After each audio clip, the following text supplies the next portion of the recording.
High বন্ধুরা, আপনাদের জন্য নিয়ে চলে এলাম আরও একটি ডেইলি আপডেট। তাই এখন যে বিষয়টা নিয়ে আলোচনা করব, এই মাত্র কিন্তু শেষ হলো ইস্টবেঙ্গল ভার্সেস চেন্নাই এফসির ম্যাচ। সেই ম্যাচটিতে কিন্তু 4-0 গোলে জয়লাভ করলো ইস্টবেঙ্গল। আর আজকের ম্যাচটি কিন্তু ডু অর ডাই ম্যাচ ছিল। তোমরা সবাই জানো, আজকে যদি কোনোভাবে ম্যাচটা ড্র করতে বা হেরে যেত, তাহলে কিন্তু এই সুপার কাপ থেকে তারা ছিটকে যেত। কিন্তু সেই জায়গায় তারা এখনও তাদের ভরসাটা জিয়ে রেখেছে। দেখা যাক শেষ ম্যাচ, তারা লাস্ট যে ম্যাচ রয়েছে ডার্বি ম্যাচ, সেই ম্যাচে যদি জয়লাভ করতে হয় তাহলে তারা সেকেন্ড রাউন্ডে যেতে পারবে। এবার সেই আশাটা আশা করছি আজকে ম্যাচ জেতার পরে অবশ্যই রয়েছে। আর আজকে কিন্তু ফার্স্ট ইস্টবেঙ্গলের ডেবিউ গোল করলো কেভিন সিমিল্লি এবং হিরোসি ইবুসুকু। সেই গোলগুলোর বিষয় নিয়েও বিস্তারিত তোমাদের সঙ্গে আলোচনা করব। তো অবশ্যই কিন্তু ভিডিওটা তোমরা শেষ পর্যন্ত দেখো। আর যারা যারা চ্যানেলে প্রথমবার এসছো অবশ্যই কিন্তু চ্যানেলটা সাবস্ক্রাইব করে পাশে থাকা বেল আইকনটি ক্লিক করে নিও। আর যারা ফেসবুক থেকে দেখছো অবশ্যই কিন্তু ফেসবুক পেজটাকে ফলো করে নিও। তা বন্ধুরা, এবার আসি মূল আলোচনায়। প্রথমত তোমাদেরকে বলি যে আজকে কিন্তু অস্কার ব্রুজো তিনি কিন্তু হয়তো তার বোধগম্য হয়েছিল অনেকদিন পরেই, কারণ প্রথম ম্যাচটা তিনি যেভাবে ক্যাজুয়ালি নিয়েছিল, সে আজকের ম্যাচটা কিন্তু সেরকমভাবে তিনি নেননি। আজকের ম্যাচটা প্লেইং 11-এ কিন্তু তিনি কিছু রদবদল করেছিলেন, যেমন গিলকে নিয়ে আসা হয়েছিল গোলকিপারের জায়গায় এবং মিগুয়েলকেও কিন্তু আজকে আনা হয়েছিল। তাই এইসব জিনিসগুলো কিন্তু আগের দিন আমরা দেখতে পাইনি।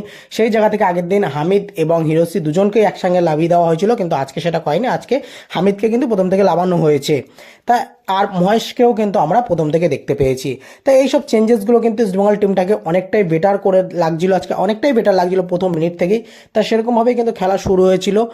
আর মুহুর্মুহু আক্রমণ কিন্তু দুটো টিমই প্রথম থেকে শুরু করেছিল, তারপর থেকে কিন্তু চেন্নাই এফসিকে আর খুঁজে পাওয়া যায়নি। চেন্নাই এফসি একদম এক কোণঠাসা হয়ে গেছিলো। তা সেই জায়গা থেকে বলতে গেলে 35 মিনিটের মাথায় কিন্তু খুব সুন্দরভাবে কিন্তু মহেশ বলটা রাখে এবং কেভিন সিমিল্লি দারুণ একটা হেড দেয়। সেখান থেকে কিন্তু 1-0 গোলে এগিয়ে যায় ইস্টবেঙ্গল।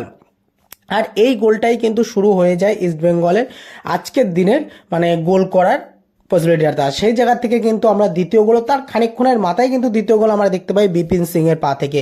বিপিন সিং এর গোলটাও কিন্তু খুব সুন্দর গোল ছিল, ওতপাতা শিকারীর মতো বিপিন সিং ছিল। সেখান থেকে কিন্তু তিনি জাস্ট পায়ে ঠোকা দিয়ে গোলটা করে দেয়, যে গোলটা কিন্তু আগের দিন হিরোসি ইবুসুকু এই সেম ভাবেই কিন্তু গোলটা করতে পারেনি, সেভাবে কিন্তু আজকে গোলটা করে দেখিয়ে দিল বিপিন সিং।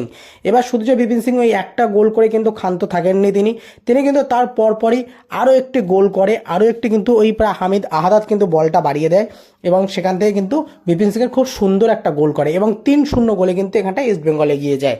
তা এইভাবে কিন্তু আমরা দেখতে পাই হাফ টাইম শেষ হয় এবং 3-0 গোলে কিন্তু ড্রেসিং রুমে যায়। আর আজকের এই যে গোলের খিদেটা যেটা ইস্টবেঙ্গলের মধ্যে ছিল, সেটা কিন্তু আজকে খুব ভালো মতো দেখা গেছে।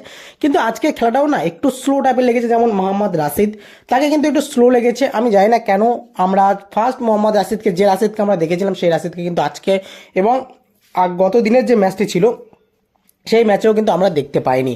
আমি জানি না কেন রাশিদের সমস্যাটা কী সমস্যা হচ্ছে, সেটা অবশ্যই তার কাছে শোনা উচিত যে কী সমস্যার জন্য তিনি আবারও সেই স্লো হয়ে যাচ্ছে। কারণ সাউল ক্রেসপো স্লো প্লেয়ার আমরা জানি, কিন্তু রাশিদ স্লো প্লেয়ার এমনটা কিন্তু নয়। রাশিদ অনেকটাই আপ ডাউন করে খেলে, কিন্তু আজকের ম্যাচটাও কিন্তু রাশিদকে অনেকটাই স্লো লেগেছে। আর সেই জায়গা থেকে বলতে গেলে এবার সেকেন্ড হাফের পরেই কিন্তু আমরা দেখতে পাই আরও কিছু চেঞ্জেস দেখতে পাই ইস্টবেঙ্গলের পক্ষ থেকে।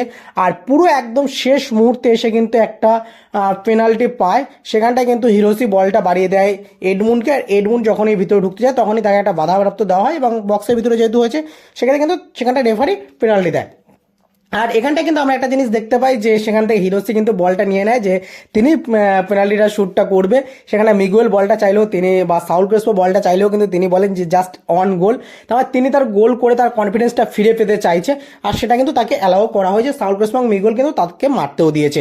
তো এই যে টিম বন্ডিংটা, এটাই সব থেকে বেটার জিনিস, আর এইটা হওয়া দরকার ছিল আজকে ইস্টবেঙ্গল টিমের মধ্যে, বা ইস্টবেঙ্গল টিমের মধ্যে টিম বন্ডিংটাই থাকা দরকার, যাতে একটা প্লেয়ারের সঙ্গে যাতে যে সমস্যাটা, সেই সমস্যাটা যাতে না হয়। আর সেই মতো কিন্তু আজকে আমরা দেখতে পেলাম হিরোসিকে মারতে দিল পেনাল্টি শুট আউটটা, এবং সেখানটায় কিন্তু হিরোসি তার যথারীতি গোল করে কিন্তু তিনি 4-0 গোলে ইস্টবেঙ্গলকে এগিয়ে দিলেন।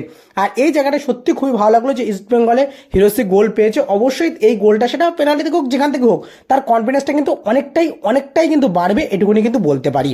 তো এবার দেখার বিষয় থাকবে যে লাস্ট যে ম্যাচ ডার্বি ম্যাচ, সেই ম্যাচ কিন্তু ইস্টবেঙ্গলে জিততে হবে। সেই ম্যাচটা ডু অর ডাই ম্যাচ, সেই ম্যাচে যদি জিততে পারে অবশ্যই কিন্তু ইস্টবেঙ্গল সেকেন্ড রাউন্ডে অবশ্যই চলে যাবে এই সুপার কাপে।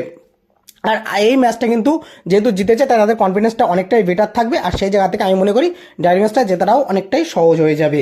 এবার দেখা যাক, ডার্বি ম্যাচের কথা বলা তো যায় না, 50-50 সবসময় থাকে। তা সেক্ষেত্রে দেখা যাক শেষ ম্যাচ কী হয়। তার মধ্যে আজকে ভিডিওটা এইটুকুনি, যাতে ভালো সে লাইক কমেন্ট শেয়ার করো, আর অবশ্যই চ্যানেলটা সাবস্ক্রাইব করে পাশে থাকবে এখানে ক্লিক করে নিও। আর যারা ফেসবুক পেজ থেকে দেখেছো অবশ্যই কিন্তু ফেসবুক পেজটা ফলো করে নিও। ধন্যবাদ বন্ধুরা, ভালো থেকো, সুস্থ থেকো।